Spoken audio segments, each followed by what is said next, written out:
Well, this presentation is about my internship in Derco. Derco is a Chilean company dedicated to importing and distributing vehicles, machinery, and spare parts in South America. The company was founded in 1959 by Mr. José Luis del Río Rondanelli and currently has 5,000 employees and a significant presence in Chile, Bolivia, Peru, and Colombia. Derco is divided into the following areas: aftermarket, administration and finance, operation and logistics, among others, which are under the responsibility of the general manager in Chile, Oscar Andrés Sáenz. During my internship, I developed my task in the project area of the distribution center, focused entirely on spare parts.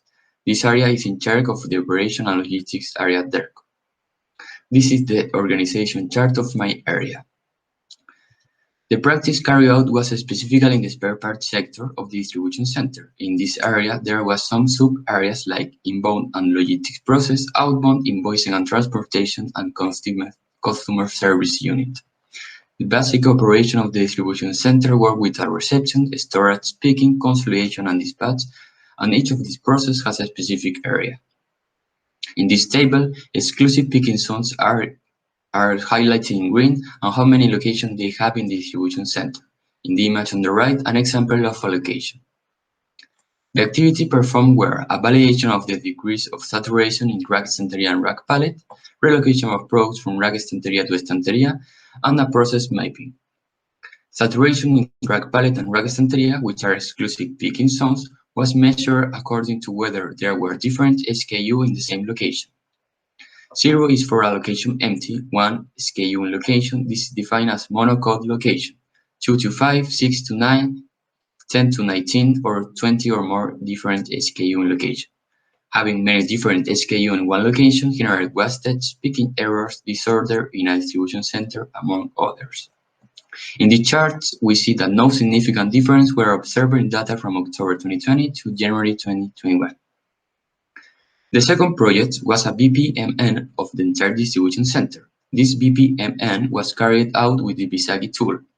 It includes receptions, storage, replenishment, slotting, picking, consolidation, and dispatch. To complete it, it was necessary to go down to the facility and talk to different agents involved.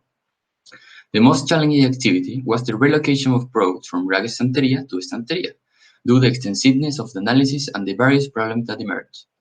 The objective was to reduce loss of products, to reduce picking error rates, improve productivity, and use the distribution center space in an optimal way.